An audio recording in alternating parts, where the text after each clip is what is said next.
The lake was so still that night, it felt more like glass and water. My lantern cast a faint circle on the cabin's wooden deck, the light swaying gently as the fog drifted in slow, curling ribbons across the shore. The forest behind me whispered with small movements, branches settling, pine needles brushing against one another. But out on the water, there was only silence. I had come here for peace, to escape the noise of everything else. Yet the quiet seemed heavier than I expected, as if the lake itself was listening. I watched my breath rise in pale clouds and ripple away into the night. Somewhere across the water, I heard a faint splash, too sharp to be a fish, too far to be my own echo.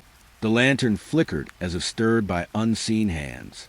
I stepped closer to the edge of the dock, peering into mist, trying to find the source. That's when I realized the reflection on the water was not my own. I should have turned back. I should have closed the cabin door and never looked again. But instead, I leaned closer to the lake, and that's when I saw it. Late summer, just before dusk. The lake was still, flat like dark glass, holding the last pale light of the sky. I stood at the edge of the dock, with cold beneath my bare feet, air smelling of wet pine and old water. The cabin behind me hummed softly, not with sound, but with the quiet pressure being alone too long. I leaned forward, just enough to see myself. My reflection stared back from the lake. Tired eyes, loose hair, a face worn thin by travel and silence. Everything where it should be. Then it smiled, not wide, not sudden, just a small lift at the corners of its mouth. Like it remembered something I didn't. I stayed still, breath shallow, skin prickling along my arms. The water didn't move. No ripples, no breeze. My face above the lake stayed calm. Still, the one below held its smile.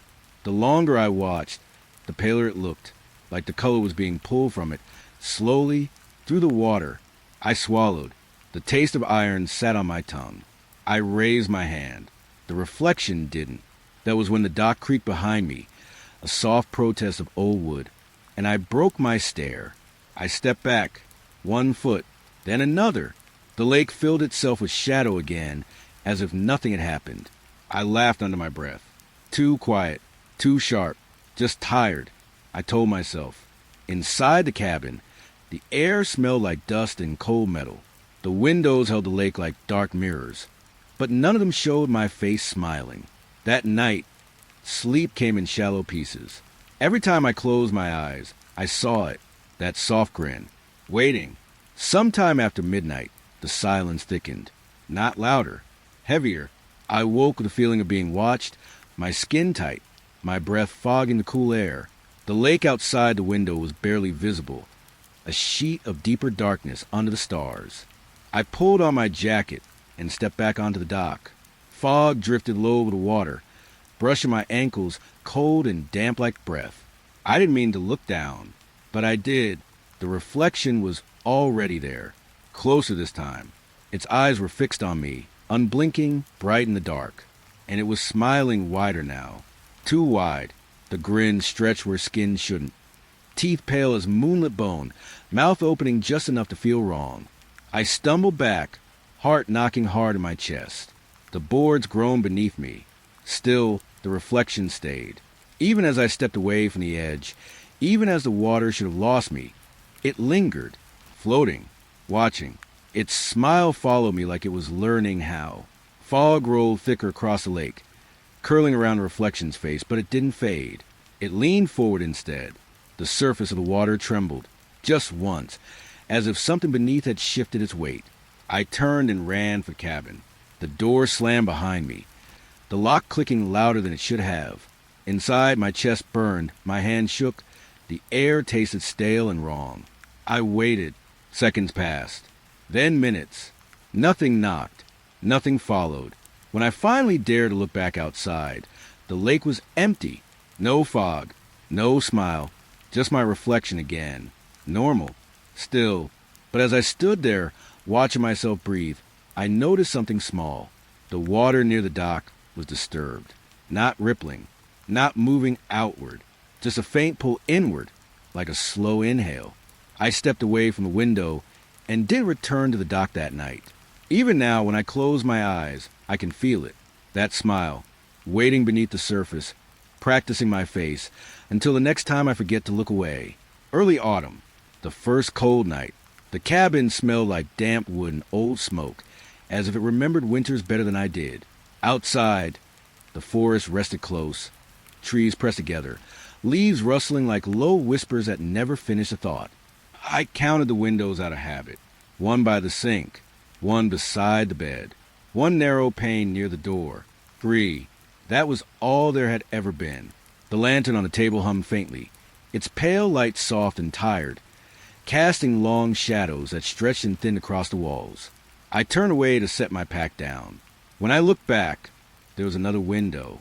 It sat between the sink and the back wall, perfectly framed, its glass clean and clear, as if it had always belonged there. I frowned, fingers cold against the wood as I stepped closer. 4. The cabin wasn't big enough for 4 windows. I knew that. I had measured the walls with my eyes a dozen times already, learning the shape of the place in the dark. Beyond the new glass was forest. Trees stood tall and thin, their bark too smooth, their branches hanging lower than they should have. The air beyond the window looked heavier, duller. I pressed my palm to the glass. Cold seeped into my skin, biting deeper than the night air inside the cabin. Still nothing moved. No wind through the leaves. No birds settling for sleep. Just stillness. I pulled my hand away and the cold lingered, a numb ache crawling up my fingers.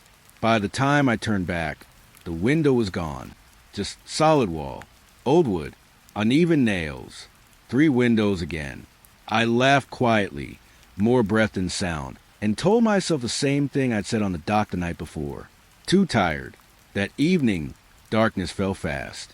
The forest outside my real windows matched itself. Trees swaying gently, leaves brushing together in slow rhythm. But when the lantern dimmed, I saw it again, the 4th window. It had returned without a sound, its edges faintly glowing, as if the cabin had grown on its own. This time, the forest beyond didn't match at all.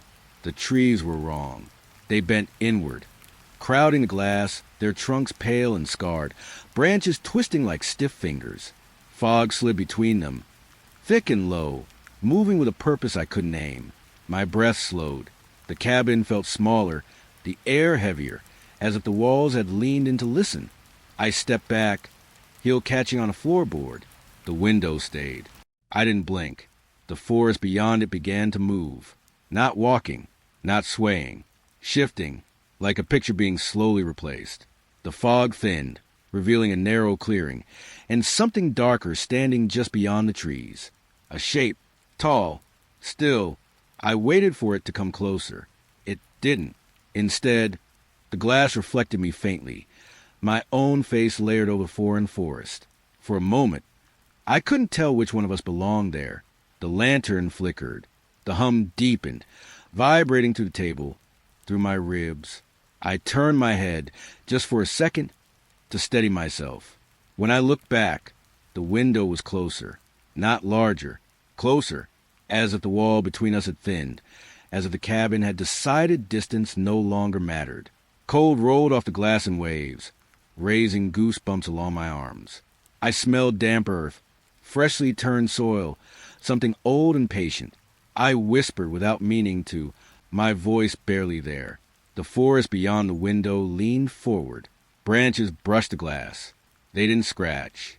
They pressed, slow, curious. I backed away until my shoulders touched the opposite wall, heart beating loud enough to feel. The lantern went out. Darkness swallowed the room, thick and complete, the kind that presses against your eyes. In that dark, the window still glowed, soft, inviting. I squeezed my eyes shut and counted my breaths. 1, 2, 3. When I opened them again, the cabin was empty of extra things. 3 windows, plain walls, familiar shadows. But the cold stayed. It clung to the space where the window had been, a faint outline in the air, like a memory the cabin refused to let go of. That night, I slept facing away from the walls. Still, I dreamed of forests that leaned too close, and windows that waited for me to look back. Late autumn, morning without warmth. The lake wore a thin veil of fog, gray and low, as if it hadn't finished waking up. Cold settled into my hands even before I stepped outside. The cabin door, sighing, shut behind me. The shore curved gently to the left. Dark sand damp beneath my boots, water breathing slow and shallow at the edge. That's when I saw her. Across the pale light, moving with a fog thinned, a woman in white glided along the shoreline. She didn't walk. Her feet never lifted, never pressed down. She drifted, smooth and quiet, her long dress brushing the surface of the sand without leaving a mark. I stopped breathing. The forest behind her stood still, branches locked in place, as if it didn't want to interrupt. She was tall, too still. Her hair hung loose down her back, pale against the fabric, stirring only when the fog moved. I watched for footprints. There were none. The sand remained untouched, even where she passed closest to water, even where the shore was soft enough to remember every step I'd taken. The lake pulled my eyes back to her, a faint shimmer of light tracing her outline. She felt familiar, not remembered, recognized. My chest tightened, cold pressed between my ribs. I called out, not loud, not brave, just a soft word, my voice breaking against the fog. She stopped. The air held still. Slowly, she turned her head.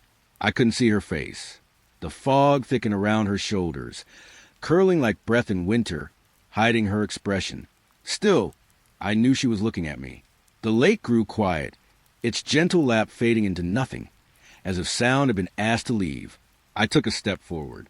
The sand was colder there, wet seeping through the soles of my boots. Her body began to turn, the white fabric folding without weight, without resistance. And then she smiled. Not wide, not cruel, soft, the kind of smile meant for children, for comfort, for endings you don't fight. Fog rolled in heavier, washing the color from the shore, dulling the trees, flattening the world into gray. She moved again, gliding toward the water this time, toward the lake. No, I whispered. The word felt wrong in my mouth, thin and useless. She didn't react. Her feet touched the water's edge. The surface didn't ripple. No splash, no break. She kept going, white sinking into gray, fabric darkening slightly as the lake accepted her. Still no movement. The water closed around her ankles, her calves, her knees, as if it had been waiting. The fog swallowed her slowly, patiently, until only her upper body remained. She turned once more. Her face was clearer now, too clear, skin pale and smooth, eyes dark and empty, reflecting the lake instead of the sky. Her lips parted. A laugh drifted across the water, soft, gentle, almost kind. It echoed longer than it should have, bending as it moved, stretching thin until it sounded like it came from everywhere at once. Then she was gone. The fog closed. The lake stayed still. I stood alone on the shore, heart pounding, ears ringing with silence. The smell of damp cloth lingered, mixed with cold water and something older, something left behind. I waited, for ripples, for movement, for proof. Nothing came. When the fog finally thinned, the shoreline looked untouched. No marks, no tracks, no sign anyone had ever been there but me. I backed away slowly, each step careful, afraid the sand might give me away. Behind me, the cabin watched with dark windows, its reflection faint in the lake. As I reached the door, the fog shifted once more, just enough. For a moment, I thought I saw a white fabric beneath the surface, moving with a slow pull of the water. I didn't look again. That night, long after the forest went quiet, I heard it, a soft laugh, carried low across the lake, slipping through the walls and into my sleep. Early night, no moon. The lake had gone dark early, its surface swallowing what little light remained. The dock stretched out in front of the cabin, narrow and tired, each board warped by years of water and cold. I sat on the edge of the bed, boots still on, listening to the quiet press against the walls. That's when the dock creaked, not the slow settling of wood, not the groan of wind. A step, careful, measured. I held my breath. The cabin seemed to do the same. Another creak followed, closer this time, the sound traveling to the floorboards and into my chest. Someone was walking on the dock. Slow footsteps, heel to toe, testing each board before trusting it. I stood, the cold floor biting through my soles, and moved toward the door. The footsteps continued. Creak. Pause. Creak. They didn't rush. They didn't hesitate. They knew where they were going. I placed my hand on the door, feeling the grain of the wood, the faint vibration of each step outside. The air smelled like lake water, sharp and metallic, seeping in through the cracks. I waited. The footsteps reached the end of the dock, right where the boards met the shore. Then they turned. The sound shifted, boards groaning in reverse, steps now coming back toward the cabin. My heart slowed instead of racing. That scared me more. Creak. Pause. Creak. Each one closer than the last. I leaned my forehead against the door, cool with grounding me, listening so hard my ears rang. The forest beyond the cabin stayed silent. No insects, no birds, just the patient rhythm of steps on old wood. They reached the base of the dock. The next step should have been on the dirt. It wasn't. The footsteps kept coming, now heavier, as if weight had been added, as if whatever was walking had decided to be more present. The porch boards creaked. My stomach tightened. I took a step back, the floorboard inside answering softly, and the footsteps outside stopped. Silence pressed in. I didn't move. I didn't breathe. Seconds stretched thin. Then, right outside the door, the wood groaned once. Not a step, a shift, like someone leaning closer. I could almost feel it, the faint pressure on the other side, cold seeping through the door, carrying the smell of wet moss and old water. My hand trembled against the latch. I imagined a shape standing there, featureless, waiting. I waited too.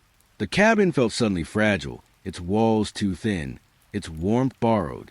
Then, softly, a final step sounded. Not forward, back. The boards creaked away from the door, slowly, reluctantly. One step, then another. The sound retreated down the dock, each creak fading into the dark until the lake swallowed it whole. I stood there long after, listening to nothing, heart thudding loud in my ears. When I finally opened the door, cold rushed in, sharp and clean. The dock lay empty. No shadow, no movement, just still water, and old boards cooling under the night air. I locked the door again, the click echoing too loudly, and backed away. In bed, I stared at the ceiling, counting the spaces between breaths. Just as sleep began to pull me under, I felt it, a faint vibration through the floor, as if someone had stopped right beneath me, listening, waiting for the next night. Midnight came quietly. No wind, no insects. The lake lay open and dark, a wide sheet of ink beneath the stars. From the cabin porch, I could feel its cold reach my skin, even without stepping closer. That's when I saw the light. Across the water, far beyond the tree line on the opposite shore, a lantern burned. Small, steady.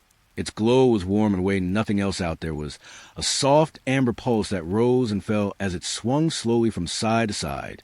I leaned on the railing, wood rough beneath my palms, eyes narrowing as I tried to place it. There shouldn't have been anything there. No cabin, no dock, no path through the trees. I had walked the shoreline in daylight, memorized the curve of the land, the way the forest swallowed everything beyond a few steps. And yet, the lantern moved, back and forth, each swing deliberate, like it was being carried by a careful hand. The lake reflected it faintly, a broken streak of gold on black water, shivering without ripples. I waited for another light to appear.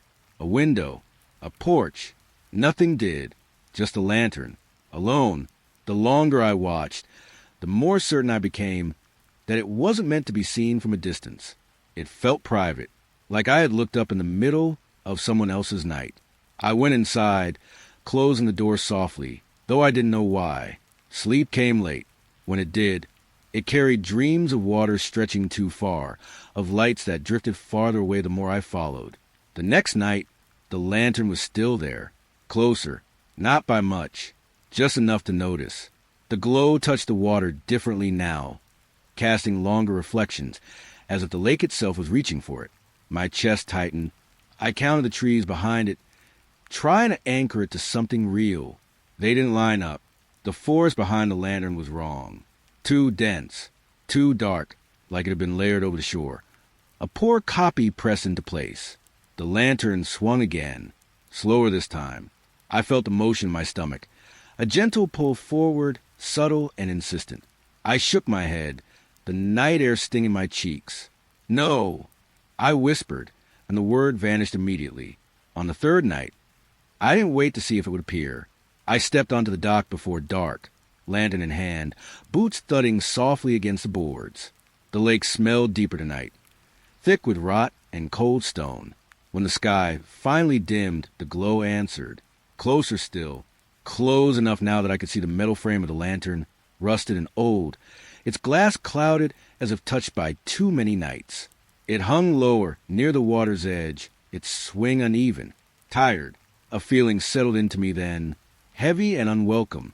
Regret, not for anything I had done, for something I hadn't remembered. I pictured a path through the trees, muddy and narrow, leading down to the lake. I could almost feel it beneath my feet, the soft give of wet earth, the way the forest would close behind me. The lantern flickered once. The lake answered with a faint movement, not a ripple, but a slow tightening of the surface, like a hell breath. I backed away from the edge. The light did not follow. It stayed where it was, waiting. The next morning, I found something strange near the shore, a place where the reeds were bent, pressed flat toward the water, as if something had stood there a long time, watching. That night, the lantern was close enough that its light touched the dock, just barely. A thin stripe of warmth across the boards, fading quickly at the edges. I didn't step into it. I couldn't. My hands shook at my sides, fingers numb as the lantern swung slower and slower until it stopped. Facing me, the light steadied, no longer drifting, no longer searching. It had arrived. Behind me, the cabin creaked softly, settling into itself. I realized then that the lantern wasn't moving closer anymore. I was. Each night, without noticing, I had leaned forward a little more, stood closer to the edge, listened longer. The regret deepened, sharp and quiet, like remembering a promise made and never kept. I turned away from the lake, heart heavy, and went inside without looking back. But even with the door closed, even with my eyes shut, I could feel it, that warm, patient glow, waiting just beyond the water, swinging gently. For the night, I would finally step into its light. Late night, no clouds. The lake was clear enough to hold the stars, each one pinned in place on black water. Cold pressed through my jacket as I stood at the end of the dock, hands buried deep in my pockets. Across the lake, the cabin sat low among the trees. My cabin. Its windows were dark, its shape familiar, resting exactly where it always had. I leaned forward, expecting to see it again below me. The reflection of the cabin never came. The water stayed empty, smooth and unbroken, as if the structure behind me didn't exist at all. I blinked. The stars reflected perfectly. The trees along the far shore mirrored cleanly. Only the cabin was missing. A chill moved through me, slow and deliberate, settling along my spine. I shifted my weight, boards creaking softly, and glanced down again. Still nothing. I lifted my hand into the starlight. Below, my silhouette rose to meet me, dark and clear against the water. It copied my movement exactly, fingers stretching, arm bending. The lake accepted me, just not the place I was standing in. I crouched at the edge, knees stiff, breath fogging faintly. The cabin loomed behind me, solid and cold, casting a shadow that should have fallen forward. It didn't. The water beneath the dock remained untouched by it. I turned slowly, studying the cabin's outline, the porch posts, the door, the windows. Everything looked real, too real. I faced the lake again, heart knocking once, then again. My reflection stared back, eyes hollowed by darkness, but accurate. The cabin's absence felt louder than any sound could have. The night pressed closer, the air thick with damp pine and the smell of still water. A thought surfaced, quiet and unwelcome. Reflections show what belongs. I straightened, the dock shifting beneath me. For a moment, I imagined stepping into the water and watching my reflection remain behind, standing alone on the boards while I vanished below the surface. The idea didn't feel impossible. It felt familiar. The lake tightened, not rippling, not moving outward, just a slow pull inward, as if something beneath the surface had noticed me noticing it. I stepped back. The water stayed calm, stars still pinned in place, my silhouette steady. Behind me, the cabin creaked softly, not settling, responding. I turned. For a heartbeat. I thought I saw a movement in the dark windows, a faint shift, like something adjusting its posture. The feeling in my chest grew heavy, thick with wonder and edged with terror. If the lake didn't see the cabin, what did it see instead? I backed away from the edge, slow and careful, until my heels touched dry ground. The reflection of my body stretched, then broke. As the angle changed, the stars remained. I didn't look again. Inside, the cabin felt colder than before, the walls close, the floor solid beneath my feet. Still, as I lay in bed, eyes open to the dark, I couldn't stop thinking about it, about how clearly the lake knew me, and how completely it had forgotten the cabin. Late night again, the hour when the lake forgets the sky. Fog rested low over the water, thick enough to dull the stars, thin enough to let their light bleed through. The dock stretched out like a spine, each board damp and cold beneath my hands. I hadn't planned to crouch there, but the feeling had pulled me down, slow and heavy, as if something beneath the dock wanted to be closer to my ears. The water below was black, not empty, just black. I leaned forward, knees creaking, palms pressed flat against the wood. The lake smelled deeper here, old. Still, that's when I heard it, a whisper, not carried by the air, not moving outward, rising, soft breath brushing the underside of the dock, curling around the boards, finding the space between my ribs. I froze. The whisper didn't form words at first, just shape, just intention, a low murmur, like someone speaking through water, waiting for their voice to remember how. I tilted my head, ear closer to the boards, heart beating slow and loud. The whisper sharpened. It said my name. Not loudly, not clearly, the way someone says it when they already know you're listening. My fingers dug into the wood, cold bit into my palms. No! I breathed, and the word dissolved before it reached the water. The voice continued. Then another joined it, and another. They layered together, thin and overlapping, rising from beneath the dock like breath through reeds. They didn't argue. They didn't rush. They remembered. I recognized the tones before the words. A laugh I hadn't heard in years. A familiar pause between sentences. The soft hitch in a voice right before it asked something important. The whispers began to repeat things. Old things. Fragments of conversations I hadn't thought about in a long time. Things said late at night. Things said quietly. Things meant only for one person. My throat tightened. The dock felt thinner, as if the water had learned how to listen upward. One voice became clearer than the rest. Close. It repeated a sentence I remembered too well. Something I had said once, standing near water, thinking no one else was listening. The same words, the same rhythm. Even the hesitation was there. I pressed my forehead against the boards, eyes shut, breath shaking despite my effort to keep it slow. This isn't real, I whispered to the wood. The voices paused. For a moment, there was only the lake's quiet pull and the soft creak of the dock settling. Then the whispers returned. Closer now. They didn't repeat words anymore. They waited. I could feel it, that subtle pressure, like someone standing just beneath me, head tilted up, listening for my reply. The water below shifted, not splashing, not rippling, a slow adjustment, as if something had repositioned itself directly under where I crouched. The boards felt colder. A new voice rose, not one I expected. It sounded like me, not as I am now, as I was, younger, less careful. It spoke another sentence I remembered saying years ago to someone who never answered back. The dock vibrated faintly, a hum traveling up through my knees, into my chest. I pulled away sharply, scrambling back on shaking legs. The whispers followed, not louder, patient. They slid beneath the boards, moving with me, always staying just below where I stood. I backed toward the shore, boots slipping slightly on damp wood. The voices thinned, stretching until they became breath again. At the edge of the dock, they stopped. Silence rushed in, thick and sudden, pressing against my ears. I stood there, heart racing, waiting for the lake to finish whatever it had started. Nothing happened. The water lay still. The fog drifted lazily. No whispers. I didn't crouch again. Inside the cabin, the walls felt too quiet, as if they had been listening too. I locked the door and sat on the floor, back against the wood, breathing slowly until my hands stopped shaking.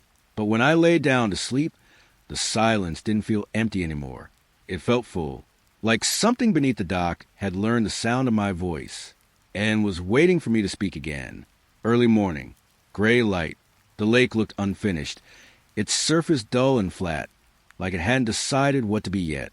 Mist drifted in thin sheets, cool against my face, smelling faintly of iron and wet wood.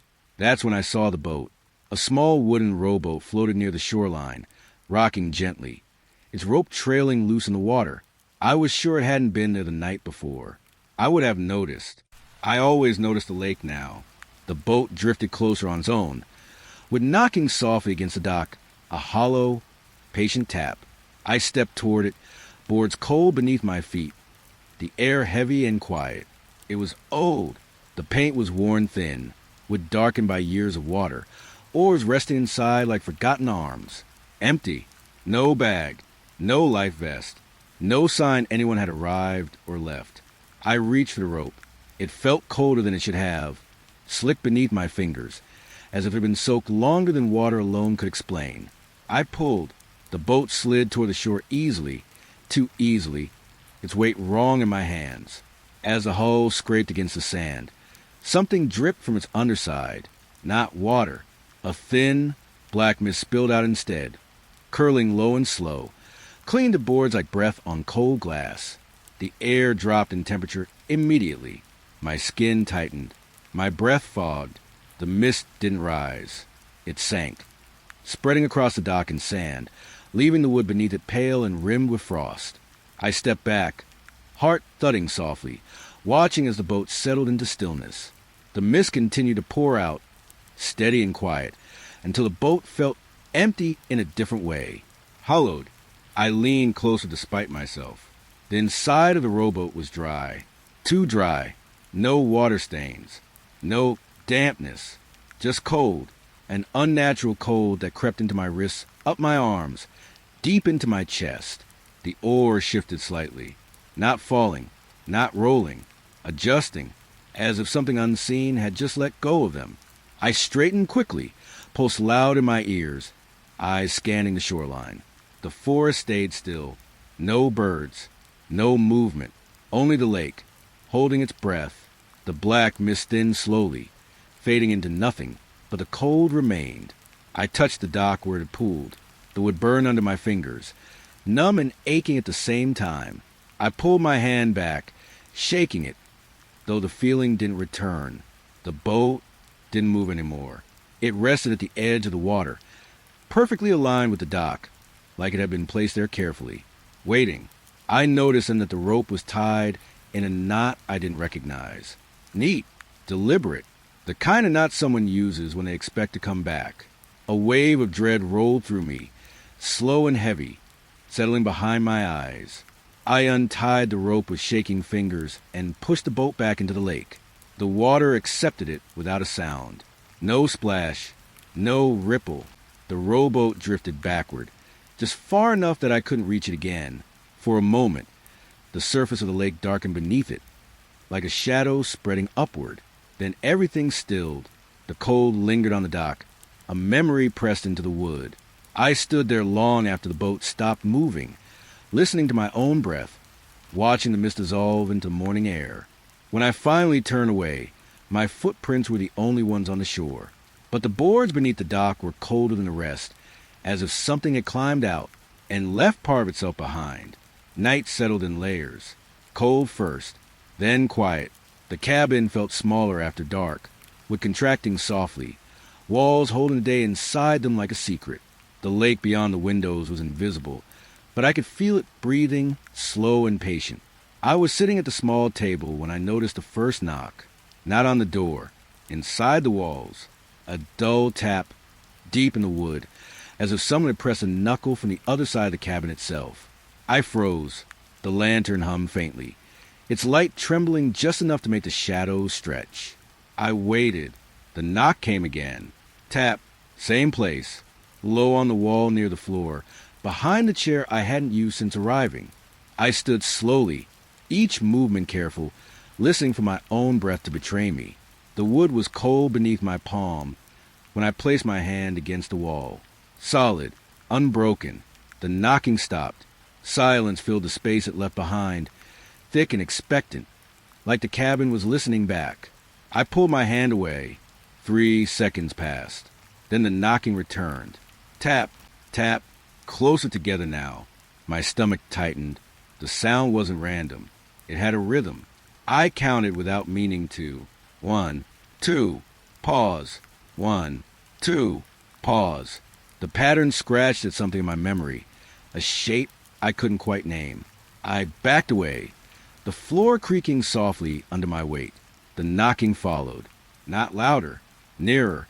It shifted along the wall, board to board, as if whatever was inside was moving sideways, searching. The lantern flickered. Cold seeped into the room, carrying the smell of damp earth and old water. I whispered, my voice barely forming. Stop. The word fell flat. The knocking paused. For a moment, hope fluttered in my chest, small and foolish. Then it resumed from a different wall. Behind me, I turned slowly. Tap. The sound came from inside the wood near the bed, right where my head rested at night. My skin crawled. The pattern changed. Slower now, more deliberate. Tap, tap, tap. 3 knocks. A pause long enough to feel intentional. Then 3 more. I knew that rhythm. I had learned a long time ago. Somewhere warm, somewhere safe. A signal. I pressed my back against the table, heart thudding hard, mouth dry. The knocks continued. They moved upward, traveling along the wall, climbing. The sound changed slightly as it rose, duller in some places, hollow in others, like fingers dragging across ribs. I imagined inside of the walls, dark and narrow, filled with old beams and trapped air. I imagined something fitting itself between them, waiting for the right spot. The knocking reached the height of my shoulders and stopped. Silence rushed in again, so sudden it made my ears ring. I stood there, shaking, listening for anything, the lake, the forest, my own breath. Nothing answered. I thought it was over. Then the knocking came from everywhere at once. Not loud, close. Small taps rippled to the cabin walls, dozens of them, as if many hands were pressing outward, testing. The lanterns deepened, vibrating to the table and into my bones. The temperature dropped sharply. My breath fogged the air. The knocking began to synchronize, finding a shared rhythm, slow and steady, like someone trying to communicate, like someone trapped and running out of time. I slid down to the floor, knees drawn to my chest, hands over my ears. The wood beneath me felt alive, tensing with each knock, responding in ways I didn't understand. A thought slipped into my mind, quiet and terrible. What if the cabin wasn't keeping something out? What if it was keeping something in? The knocking reached its peak, and then stopped, all at once. The sudden silence was worse, pressing hard against my skull, making my heart pound too loud. I waited. Minutes passed. Nothing returned. Eventually, the lantern steadied. The cold retreated slightly. The cabin settled, with sighing as if relieved. I didn't move until dawn began to thin the dark. When I finally stood, my legs ached, my head felt heavy. I ran my hands along the walls. They were warm again, normal, no marks, no cracks, no signs of disturbance. But that night, when I lay down to sleep, I avoided the wall by the bed. And just as I began to drift, I felt it, a faint vibration beneath the floorboards, steady and patient, like knocking had given up on being heard, and decided to wait instead. Late evening. The air smelled of damp earth and cold wood. I stepped outside the cabin, boots pressing softly into the darkened soil, the lake behind me flat and unbroken. Fog curled low across the water, touching the dock. the shoreline, sliding around my ankles like a whisper. The cabin windows glowed faintly from within, but something made me look. A shadow moved. Not outside. Inside. A figure shifted just beyond the glass, tall and still, its outline faint against the dim interior light. The cabin had been locked. I had checked every door and window before stepping out. I froze. The shadow didn't wave. It didn't gesture. It simply waited. I blinked. When I looked again, nothing, no figure, no movement, just a faint glow from the lamps and the smell of wet earth clinging to the air. I stepped closer, heart thudding in slow, deliberate beats. The window glass was cool beneath my fingers. No fingerprints, no disturbance, only the lingering scent of soil and moss that didn't belong indoors.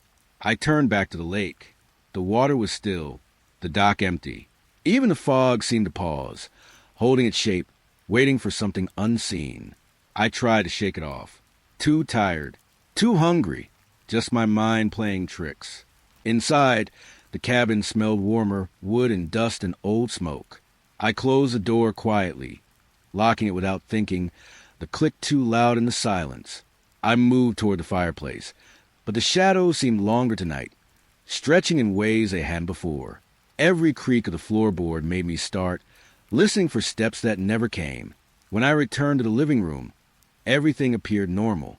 No furniture shifted, no windows ajar, no figure waiting, just the smell of damp earth lingering faintly, as if it followed me inside, pressing against the walls.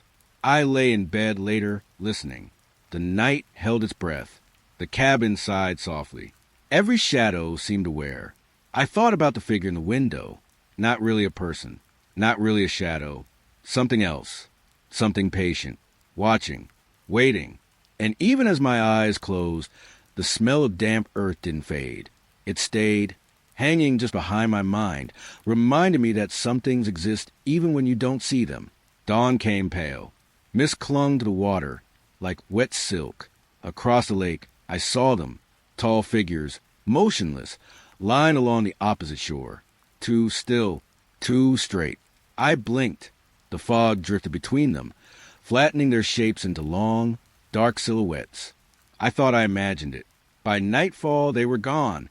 The lake mirrored only trees and sky. But the ground around the cabin told a different story. Mud pressed in strange patterns, circling the cabin in uneven loops. Footprints too tall for me, too wide, always facing inward. I traced a path along the edge. Each print sunk slightly into the earth, soft and damp. I didn't follow them all the way. Something in me knew better. The air pressed in, heavy with quiet. The lake whispered faintly, the forest leaning close. The next morning, the mud had dried, footprints faded, but a feeling remained. Cold, patient, waiting. Late afternoon, sun slipping behind the trees. On the cabin porch, a wooden chair swayed. No wind, no one there. I stared. Each time I looked away, it shifted slightly, turning toward the lake. Always the lake. I stepped closer. The boards creaked beneath my boots. The chair rocked more violently now, but still quietly. No sudden stops. No thuds. I touched the wood. Cold, smooth, unyielding. When I turned back, the chair faced me. Then the lake again. I backed inside, door clicking behind me, but the rocking continued faintly, echoing to the cabin's walls. Sleep came fitful. Every time I closed my eyes, I saw the chair turning slowly, pointing toward the water, like it knew something I didn't. Evening. The lake exhaled cold mist. I leaned over the edge of the dock. The water was dark, quiet, but a faint melody rose beneath its surface. Soft, almost gentle. I thought it might be the wind, or perhaps the trees whispering, but it was too precise, too deliberate. It grew louder at night, a low, melodic hum that pulled me closer, closer to the edge, closer than I should have leaned. The surface rippled faintly beneath me, like something just below breathing in time with the song. I stepped back. The melody didn't stop. It flowed beneath the dock, wrapping around my legs, touching skin I didn't realize was exposed. Sleep was impossible.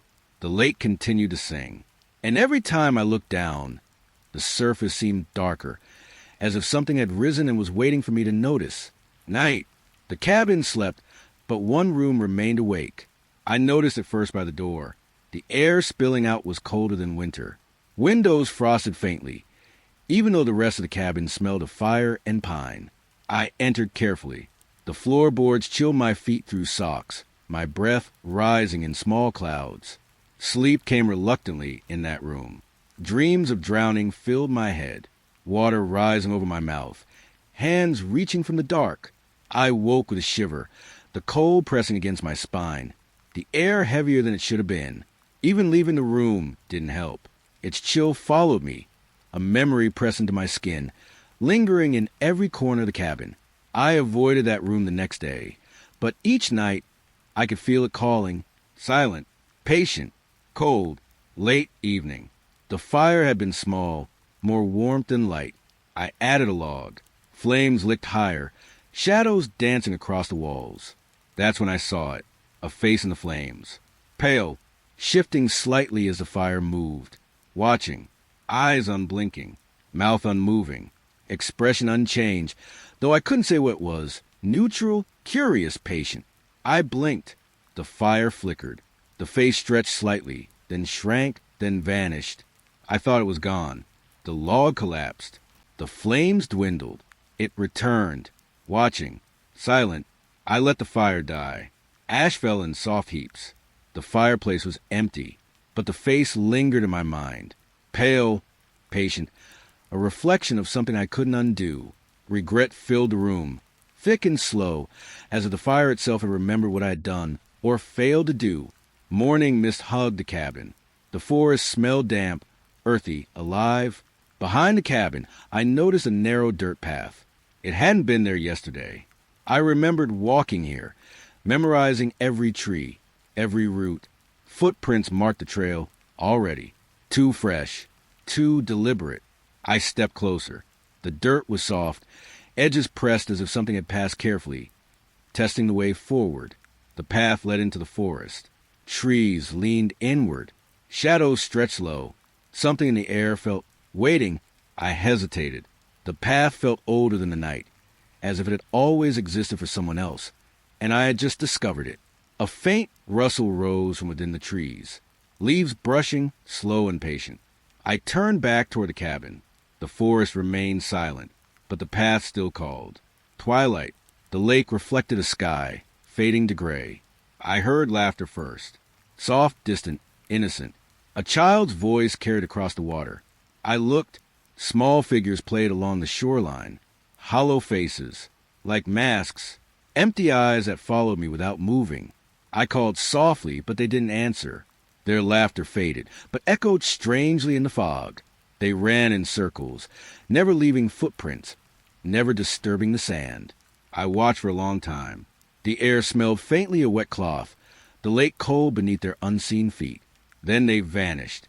The fog rolled in, thick and quiet. Only the echo remained, small and insistent, a memory of play that wasn't real. Evening. The cabin smelled faintly of old wood and smoke. I opened a drawer by habit. Inside, a photograph. Me, on the dock, taken from the woods. The date yesterday, before I even knew someone or something was watching. I studied it. Shadows in the trees didn't match the forest outside. They were too still, too deliberate. A chill ran down my spine. I flipped the photo over. Nothing. I placed it back carefully. The air felt thicker. The shadows in the room seemed longer. I sat on the bed, thinking about the dock, the water, the eyes that must have watched me to take that picture, and wondered if they were still there. Morning. The surface of the lake was still. Glass flat. I threw a small stone. Nothing. No ripple. No splash. I leaned closer. Water licked my fingers coldly. It shifted faintly. Not outward. Not as a ripple should. Something beneath exhaled. A faint motion, soft, deliberate, as if the lake itself were alive. I pulled back. The air smelled of wet stone, of something older, patient. I couldn't see beneath the surface. Couldn't name it. The lake waited. Silent. Unmoving. But aware. Every throw, every step was noticed. I didn't throw another stone. I couldn't. Night fell. The cabin windows were still. The air smelled faintly of pine and damp earth. The curtains swayed. No wind. No open windows. I watched, frozen. Each time I looked away, they moved again, a slow rise and a gentle fall. At last, they lifted all at once. Pale hands pressed against the glass from outside. No face, just hands, silent and patient. I backed away. The lantern on the table flickered, but didn't illuminate more. The hands remained, watching. I didn't sleep that night. Every shadow in the cabin seemed heavier, longer, and the curtains, they never stopped moving. Night. The cabin smelled of smoke and pine. Floorboards creaked beneath my bare feet. I noticed them immediately. Wet footprints on the wooden floor, trailing from the dock, stopping at my bed. Each print glistened faintly in the lantern light. Not mine, not human, but familiar. I leaned closer. The wood beneath was cold where the prints ended. A thin mist seemed to rise from the boards. I wanted to follow them backward, toward the lake, but fear pinned me to the spot. They always stopped at me, never beyond, never away. I sat on the bed, listening, waiting. The damp boards whispered under the weight of something unseen. I didn't move until dawn. By morning, the footprints were gone, but I could still feel them. Cold, patient, watching. Evening. The cabin smelled of old wood and rain. The mirror had changed. It no longer reflected the room, only the lake outside. Calm fog, endless. I leaned closer. A figure waited there, across the water, shrouded in fog. Closer each night. I blinked. It didn't move, but the air grew colder, heavier, pressing against my skin. I stepped back. The reflection stayed, patient, watching. Even inside the cabin, I felt its eyes, following. Waiting for the moment, I leaned too far. Late night, rain tapped the roof softly. Someone knocked. Softly, careful. A voice whispered, "Please let me in." I froze, cautious. The peephole revealed a figure, face pale and blank, eyes absent. I stepped back. The rain fell harder, masking its quiet presence outside. When I returned to the door, it was gone. Only the echo of that voice remained, slipping under the door like mist. I didn't sleep, not for hours, not for the nights that followed. I could still hear it calling. Twilight, the lake lay still. Far across the water, another cabin glowed warmly. Windows lit, inviting, a place of warmth I almost wanted to reach. I took the small boat, paddled quietly, closer. There was nothing, no cabin, no dock, only trees and silence. The lake smelled faintly of ash. The air pressed close, heavy and still. I turned back to my own cabin. The light there felt smaller, colder. The other cabin had never existed. Or perhaps it had existed and wanted me to notice. Regret settled deep in my chest, heavy and slow. The final night. Fog lay thick over the water. The dock was cold beneath my boots. A single lantern burned at the edge. Small flame, fragile, casting gold on blackboards. I reached for it. The moment I lifted it, the flame died instantly. The forest fell silent. No birds, no wind, no rustling. Behind me, water dripped onto the cabin floorboards. Slow, measured, alone, I let the lantern fall. Darkness swallowed it. The lake, the forest, the cabin, all quiet, all waiting. I stood there, alone, the night holding me and nothing more.